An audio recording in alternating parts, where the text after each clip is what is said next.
I'm alive. I shouldn't be. He should not be alive. This is unfucking believable. From the heart of trucker America,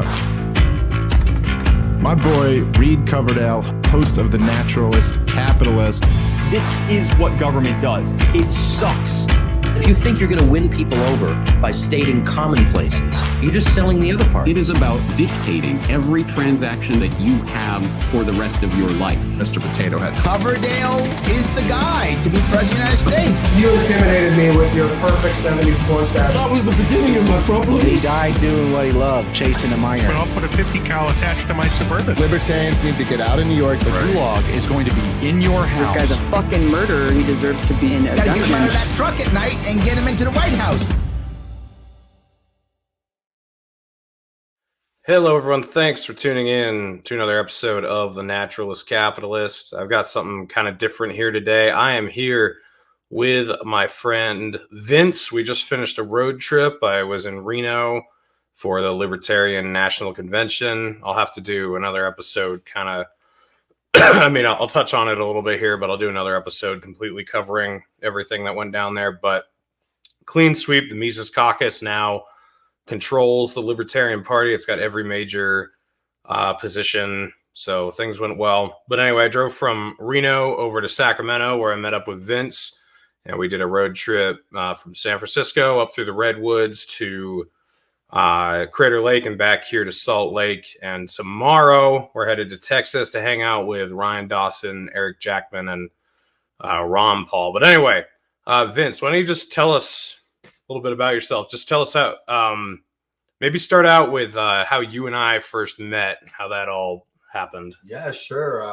So I'm from good old Massachusetts, raised in a nice blue bubble, so to speak. And, once I got to an age where I could start thinking for myself, I was very quickly convinced that this two-party system was the problem, and it basically pitted people against each other. So at some point I moved to New Hampshire, right? And you can imagine just a 10-mile move, just the diversity of people, the diversity of thought I was exposed to compared to Massachusetts. And so at a certain point I realized, I should get active if this stuff is something I'm passionate about. And there was a candidate by the name of Tulsi Gabbard that sort of picked the good parts out of all the different arguments I'd heard up to that point. And it was on that campaign that I had met Reed. And so one of the first ways we met, was just at an event.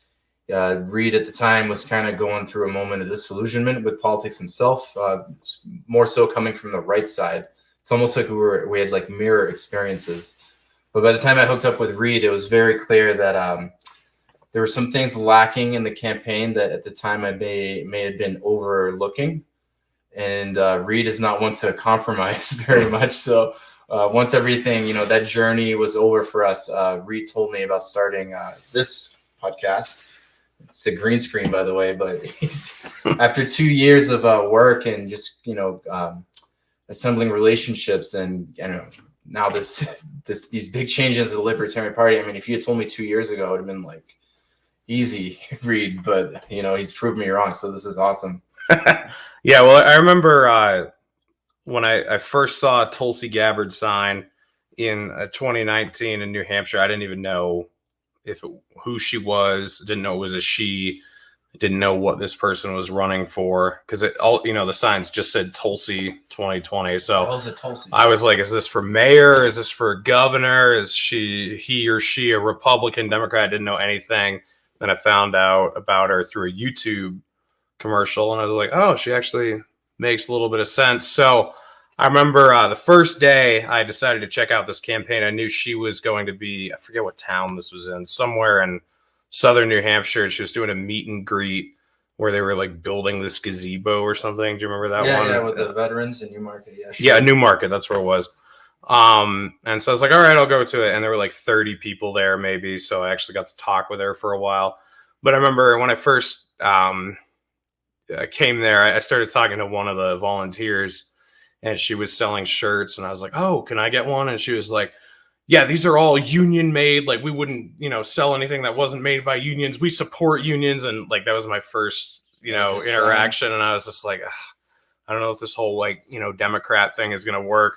To be fair, the campaign had to do that because of some shit that was signed somewhere with the Democratic Party. But yeah, I get your point. Yeah, well, there were like some people I met where I was just like, okay, like I'll give this a shot. But then you and Eric and fuck, I'm forgetting his name. Who's the other guy that helped us with guns? George Carpenter.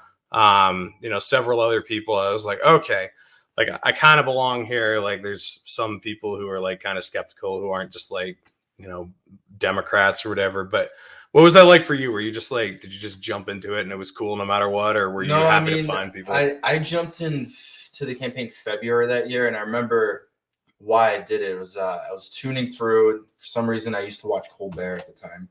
And just seeing, like, up to that point, I thought, wow, this lady, Tulsi, checks all the boxes on all the different aisles. Like, this is going to be great.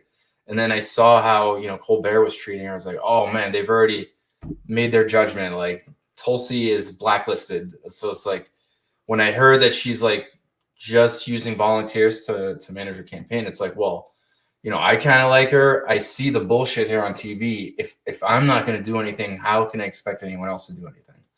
And so, I work a full-time job. So at first I started, okay, I'll wave some signs a couple times a week.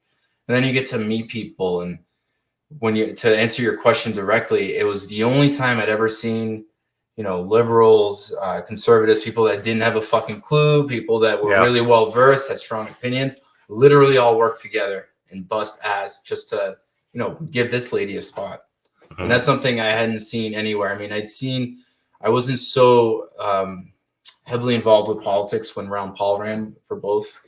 But at the same time, it was based on what I had seen at that point in my life. Like, I was all in. Later on, there comes a point where you have to ask yourself, like, do you finish what you started, or you just say, fuck it, let's go home? And considering the other options, I thought, let's just stick this one through and see where it goes. Yeah. So I agree with what you're saying about the campaign being remarkable in the way that there were people that really didn't agree on a ton.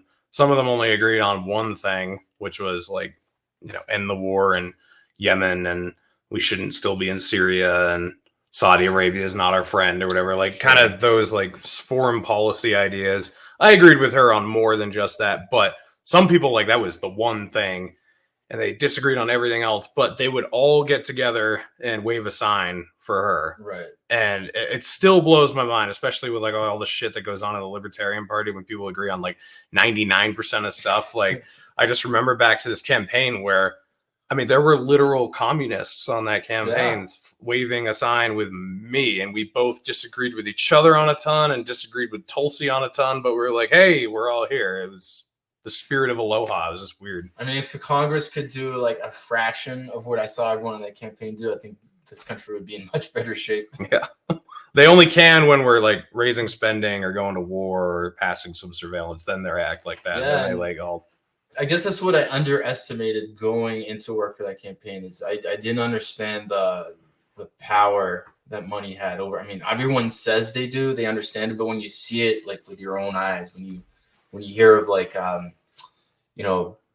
the pollers like hanging up on our people, like it's just, oh wow, this even in our own party, this is a problem. Like I grew up with like Republicans are racist, they're corrupt, they fund this and that, the NRA.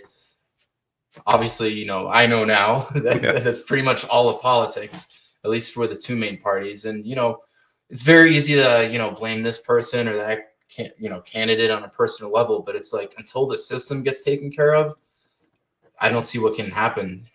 So when I hear of the Libertarian Party's, achievements in the past year and growth, it's very exciting.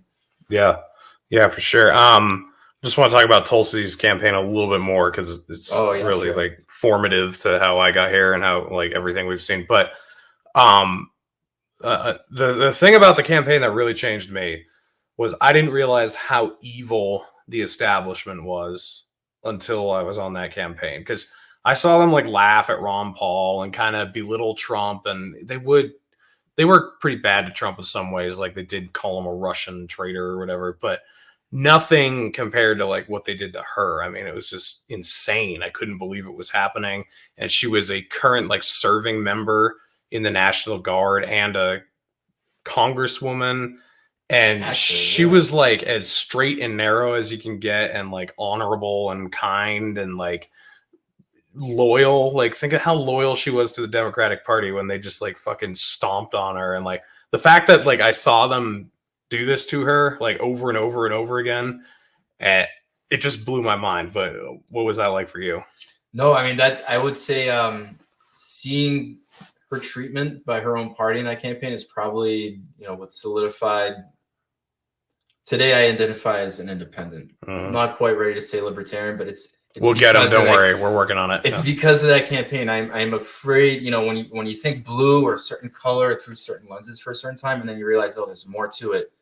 I personally hesitate to jump in on another party. Even if, it feels good to have a label. It feels good to have support and camaraderie and, accountability even on your ideas. Someone that kind of suss out what goes on through your head. But I can honestly say that was like the nail in the coffin. It's like, I'm no longer calling myself a Democrat, and I'm no longer going to be afraid of not calling myself a Democrat, whether I'm in Massachusetts, New York, or California. Yeah. So last thing on Tulsi's campaign, we got to talk about guns. Like, people, I don't think realize like what a pain in the ass I was about this issue. I was just wondering if you could explain to the audience, like, how fucking annoying was Reed Coverdale about guns on the campaign? So one of the things I was told that one of the ways I could best help that campaign is to, if someone wants to get involved, like, tell them what to do. Like, if they have ideas, try to get those ideas, write them down, report them to, up the chain. And one of the real obvious things, considering New Hampshire being one of the first states and being one of the most pro-liberty states, you could see when we're sign waving, so many times we get asked, this lady sounds interesting, but what can you tell us about her stance on guns? And for so many occasions, that was like sort of the icebreaker that would, go from, one person kind of going like this into engaging with us about something they really cared about. And so when we brought up the idea of, actually Reed came up with the idea of, okay, how do we incorporate this into the campaign to appeal to New Hampshire voters? Seemed like a very non-brainer. Like, it could have been, okay, let's pitch it from a women's rights, pitch, like self-defense. So we could have, Tulsi, who's very comfortable around guns, sort of do like an infomercial kind of thing.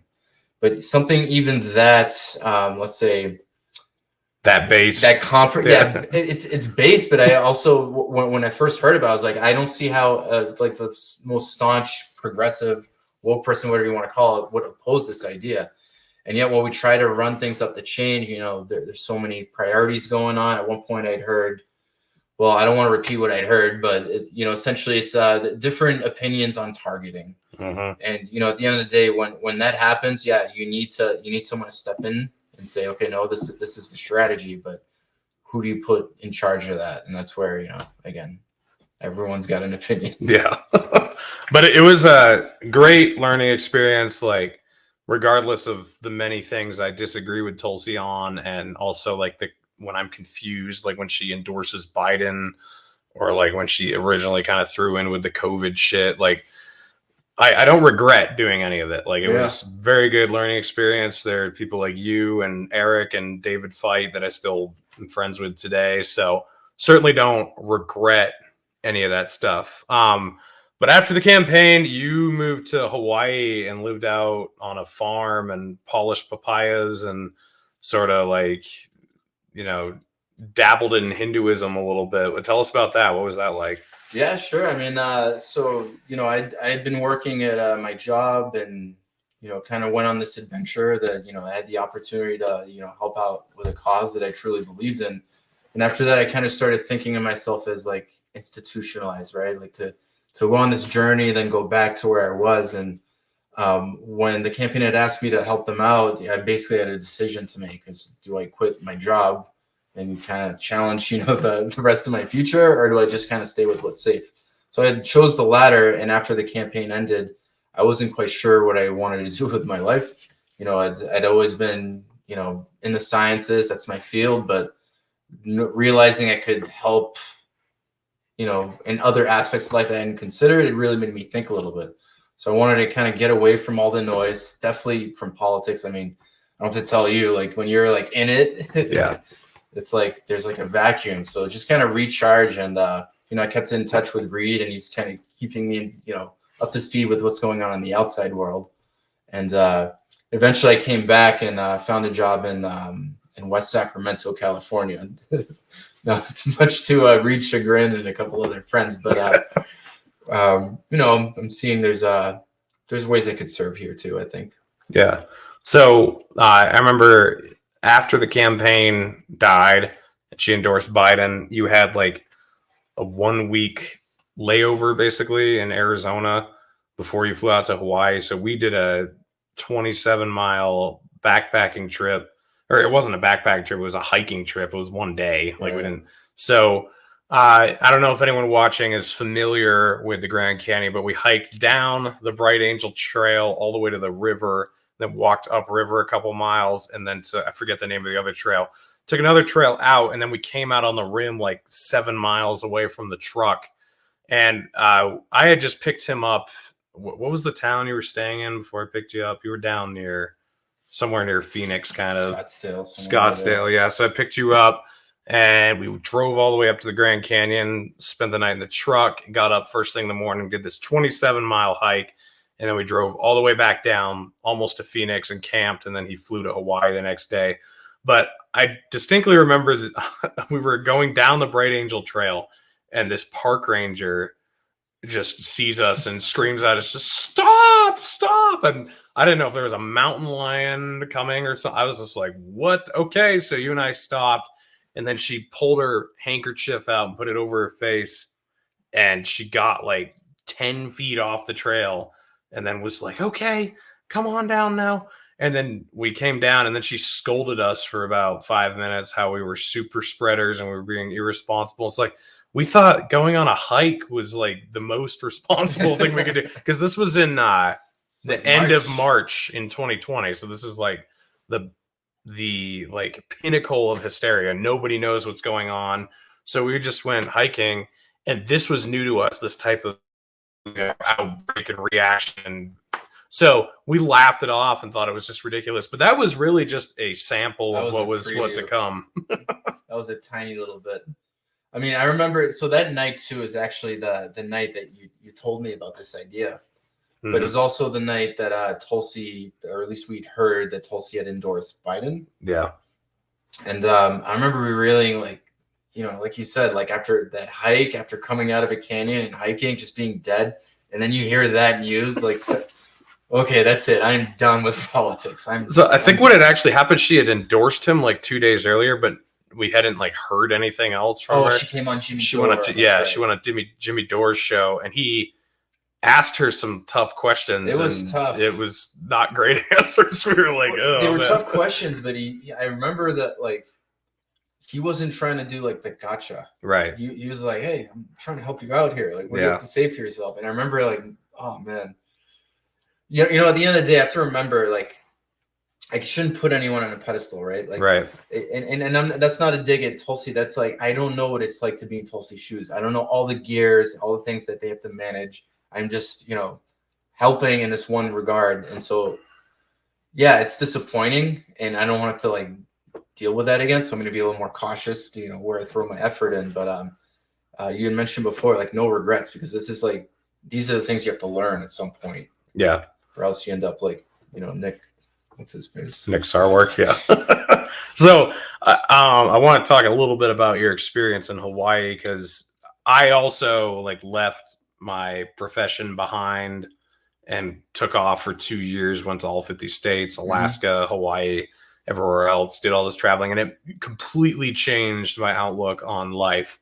But I remember while you were working on this farm, you and I are pretty aligned, when it comes to religion or whatever. So you were like calling me and telling me stuff they were telling you, and you're like, Reed, what the hell? Like, this is all bullshit, right? Is this what they do with but I just thought it was hilarious, like, to hear someone else go through an experience like that, because I was reliving my younger days when, like, they would tell me, don't question this because that's the devil, prodding at you to, think about things you shouldn't or whatever. Mm-hmm. And then hearing you kind of echo these thoughts when you were into this, kind of into this Hindu cult or whatever. But what was that like? What was the religious experience like? Or yeah, I mean, religious is almost the wrong.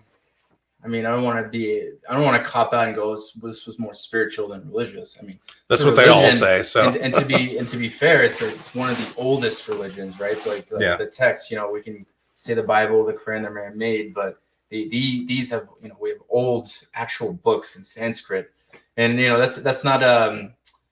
I'm not trying to say like I believe everything I heard and saw 100%, but what it was for me is, I could, the people I was there, I could literally see them work all day. And the one thing they had that I wanted, that I was looking for, is at the end of that day, they would pick an avocado off the tree, they would slice into it, and they would eat it. And I swear, the endorphins they would get from that one bite, it would take me like months and months and months and months of working to try to get someone elected, or maybe even fix it with some cigarettes, try to get it like they had just had this purity about them that I felt I needed. And the way they were able to present or try to teach that was, if that was, through religion and singing and chanting, that was, more than willing to do that. Who doesn't like to sing and chant? Mm-hmm. So, it's one of those things. Like for me, I've always been a seeker. Like if something rubs me the wrong way, yeah, I'll call someone who I trust, like bitch about it. But it's like, no, like, how wrong was I about this, blue bubble thing for so many years? So how does that, why would that permit me to judge something from, the far perspective, or from a little amount of time? So like in the end, obviously I'm here, I left, but, I came away learning a lot more about myself. Like when I was calling you, man, like, tell me, like, part of you was like, man, this kid's like a fucking pussy. He's been there like a week. Like, get your shit together. Well, it was actually the opposite for me. Like, you'd been there, like, how long were you there? 9 months? Yeah, 9 months. Yeah. I mean, I remember you kept calling me and like bitching about stuff. And it was like 3 months in, 3 months, 2 days, 3 months, 4 days, and this like kept going. And I was surprised. Like, you were there a long time. Because I know as always, in retrospect, you're like, oh yeah, that was great. Like I learned so much, but I remember like day by day, you were like, holy shit, I need to get out of here. So guys, just to give you some context, right? I'm working a white collar job, 8 to 5, clean clothes, come home clean, and then I do this, the campaign thing on the side, where I'm getting driven around to like hotels and do all this stuff. Now I'm living where I have to like shower with rainwater and I have to like plant all my food and cook it. So a lot of it is a little bit like, what do you call it? Like culture shock. Culture shock. Just being a little materialistic bitch, really. So learning that about myself, I'm grateful like for that, So this guy is a genius. He's not going to talk about it much, but he's a chemist. So like he has to know how to mix chemicals and get different compounds or whatever. So this permeates over into other scientific areas. So he's a super smart guy. But didn't you actually like have to make an antenna on the corner of your shed so you'd get a cell phone signal so you could call me? Yeah, right. So the Big Islands, so there's 3 carriers. There's Sprint, there's AT&T, and T-Mobile. I have T-Mobile, and that part of the Big Island I'm on, that band just doesn't work well. So I bought a burner phone that had AT&T. And again, because of where they are, even in that zone, AT&T has coverage, but they're deep in the jungle. So it's a question of getting enough height. So instead of like trying to climb a hill, you just make the wire do it. So what happens is like on my way to town, when I'm, sent to pick up the workers, I would like download a YouTube video or a PDF or a book and like read about how the fuck do antennas work. And after, a couple of weeks, it's like, oh shit, there's like a whole coil of fucking cable wire on it. So let's just pull over and get that. And then obviously they had a garage and tools, and slowly but surely, eventually I'm able to like rig something. Another cool thing, a really grateful thing. So this guy had a bunch of solar panels that have been accumulating since like the 90s, and he had no one to like install them. There were no electricians. It was in the middle of COVID. I don't know what the fuck I'm doing, but I had time. So just kind of starting out with that, I was able to kind of redo his whole like he had a couple acres, but basically 1 acre now had electricity. And again, that's something I'm totally grateful for, because there was never been a need to like learn any of that. Yeah, if I wasn't there. So you were also on a vegan or just vegetarian diet this whole time? Yeah, so I tried these people, they believe that basically their ethical consequences into eating meat. So, I tried it their way, and definitely, like, man, I had stomach issues like the first month. I was like, what the fuck? Because I don't know, I guess the proteins from like legumes and beans are different to digest. So that hurt. But after a while, I can honestly say, like, I don't think I missed it, unless I was walking by, like this Micronesian family that had just roasted, done an emu with a pig with all the, So yeah, okay, let's say I was tempted, but if it wasn't waved in my face, I honestly didn't miss it. What sucks is just eating the same food every day. Yeah. If you don't know how to like prepare something a little bit different, it gets. Yeah. So this guy went from like making all these complex chemical compounds to come up with different rubbers and plastics or whatever to polishing papayas for 9 months. And so I remember like I would talk to you on the phone and he'd be like, oh, I got to go. The papaya truck's coming, because it would just dump all the papayas. So how did it feel like going from something so complex and scientific and technical to just like taking a rag to a piece of fruit? Oh my God. I was trying to make it technical. They're showing me, okay, Vince, this is this one simple thing you can do. You don't have to be an expert fire. Just fucking wipe the pie this way, put it in there. And I'm like pushing back. I'm like, all right, it's 4 of us. It took us an hour to do this. What if we had like a ramp and like just drop the papaya in and like, trying to like engineer this machine. And these guys are like, they built this place with their hands. It took them 10 years to, save up and buy a tractor.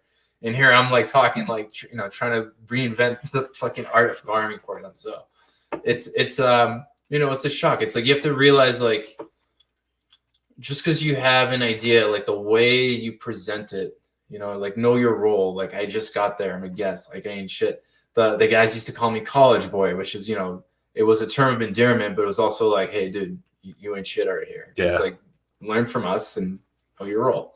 Yeah. I mean, I remember feeling sort of that way when I went from like running a crew of a bunch of men, like doing these multi-million-dollar power line jobs, right, to working on a roof, like cutting pieces of insulation to fit around pipes or whatever. And the first like couple weeks, I was completely useless. I had no idea what I was doing. And it's super basic shit. Like, there's nothing complicated about roofing. But like, especially when there's a language barrier, which there was here. Like, I speak Spanish, as you know, but not like really fluently. And I hadn't spoken it in a while before this job. So it took a lot of, conditioning to get used to that. And it's just really a humbling experience to be like a pro at what you do and then go do something else and be like, oh shit, I am not good at this yet, Yeah, absolutely. That's actually one of the reasons, other than the campaign, but that's how I was thinking at the job I was at. It's I just don't ever want to stagnate. I do really stupid shit when I feel bored. So if I don't keep this like going, yeah. So what was your favorite part about the trip we just did? What was the one we just did? Oh, definitely Crater Lake. Imagine 10,000 years ago, there's a volcano, it erupts, everything, and then over the next 10,000 years, that just slowly fills up with water, and then you get to see that. You don't get to swim in it, but that's okay. We'll come back. Yeah, we'll go back when there's no snow. But yeah, 2,000 foot deep lake, no inlets at all. It's all snow melt and spring fed, so the water is just perfectly clear. How much snow? There were drifts of like up to 10, 15 feet of snow in some places. So the lady in the hotel told us 69 feet. Nice. 69 feet of snow. Yeah. Yeah. It's crazy. I mean, but it's what, the 2nd of June today. We were there. Was that just yesterday? Yeah, it was. 2 days, no? That was just yesterday. Yeah. We covered a lot of ground. But yeah, there's still tons of snow there. So I guess you got to go there in like September or something to escape the snow. But yeah, what I've liked about you is, from the time we went on that trip to the Grand Canyon, like I've just instantly noticed like, oh, Vince knows how to be a minimalist. Like, so few people are good at that. Like, so some people, like if we're eating out of the same pot or something, they're like, I'm worried about germs or whatever. Like before COVID, even like thing people were totally bitching about.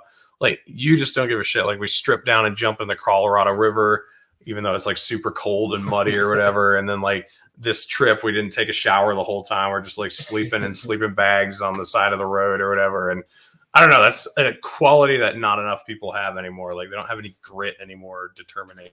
Yeah, I miss that, because what it does is it makes it so easy to do something like, hey, I want to sleep under the stars tonight. I don't need all this shit. Or, hey, I want to go see my buddy 3 hours from here. I don't need to buy a ticket. Like, right. It's very low maintenance. Like, I always thought at camping, the point of camping was to sort of bring us back to what it used to be. You know, Muslims do Ramadan. These guys do this. But, like, the essential idea to fasting is like, okay, let's be grateful for what we have. Let's like keep track of stuff. And so when like camping with you, I'm always reminded that it's like, yeah, you really don't need much to enjoy life. You just need to do it. Everything else is an excuse. Yeah. So something you've been looking over the last couple of days that I've been telling you about is the Mises Caucus and the new direction of the Libertarian Party. So what do you think? Like, you seem like you're kind of excited and you're interested to see where this goes. What do you want to see from libertarians? Yeah, I mean, let me just start off and say, like, I was very ignorant to the workings of the Libertarian Party. I mean, I knew of Ron Paul, of course, but I'd always imagined that the Libertarian Party was mostly, you know, Mises people. It always had been. I didn't realize it was a struggle to get to where, you know, as of yesterday now or 2 days ago. Mm-hmm. And so what I really want to see is, okay, you know, we tried the pragmatic approach, and honestly, that's probably what I sounded like most of the, you know, the past 2 years, is how do you get the libertarians' message out there without scaring off, you know, the mainstream left and right potential voters.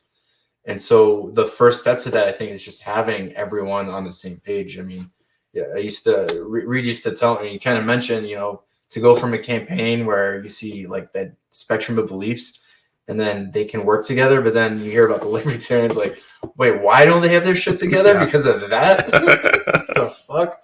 So, you know, now, you know, having that crew, this core, you know, with very capable people, it's now like the sky's the limit. You know, now we can really see what we can do. Because whereas before, I feel like everyone used to like pin it on, they were too reliant on the legacy of Ron Paul. It's like Ron Paul's going to die soon. You know, we need new people. Yeah. So for sure. Well, speaking of Ron Paul, we're going tomorrow to Texas. We're going to be with our good old buddy Eric Jackman and hook up with Ryan Dawson and go to a Ron Paul event.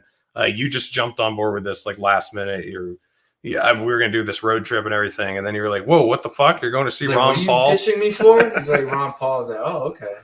Wait a minute. Can I go? So this will be fun. I'm looking forward to it. But what are you hoping to get out of it? I'm hoping to hear something from Ron, obviously, that is just new. You know, like what's his reaction to these events? Like what does he have any warnings? You know, because, you know, I just said it maybe a little bit too coldly, but like, he's not going to be with us forever. So I looked at it as like, man, you know, I had my brief little stint with politics, but I never really got to hear in person the people that really, you know, started this for me, the ones that I admire. Yeah. Yeah. Well, there you go. We were talking about this over 2 years ago about the possibility of this happening. And now you've been a guest on my show. So it's kind of full circle. It's pretty cool. Wow. Yeah, it's true. But yeah, any final thoughts you want to leave with the audience? Anything about the last 2 years or the coming days? Any thoughts from Vince that he wants to share with people? Yeah, I mean, I would just say, just be careful. Keep in mind the things that you don't know, and you should be good. All right, awesome. Well, thanks for tuning in, everyone. I will try to get this up tonight. And I am not going to be doing too many shows over the next few weeks. I'm moving to New Hampshire probably about a week from today. And I'll be getting back and I'll be busy. I'll be moving in and doing stuff at Pork Fest. If you're going to be at Pork Fest, definitely come and go listen to my speech. I am going to be speaking in the pavilion, talking about the government's war on the working man. And I'm trying to get at least 200 people into the pavilion to listen to that. So if you like me and you want to come see me speak in New Hampshire, make sure you do that. And also I'll be doing another workshop about repatriating to New Hampshire. Even though I've been someone who's left a couple times, I'm kind of coming back. Maybe I don't want to say for good, because who knows what'll happen in the future, but certainly to invest in the Free State Project and what's taking place there, trying to get that off the ground. I do think the only real hope for libertarians is some sort of concentration. There aren't enough of us to change the whole country. So we'll be doing the Four Horsemen, I think, on the 19th, and then I'll be at Pork Fest, so make sure to check that out.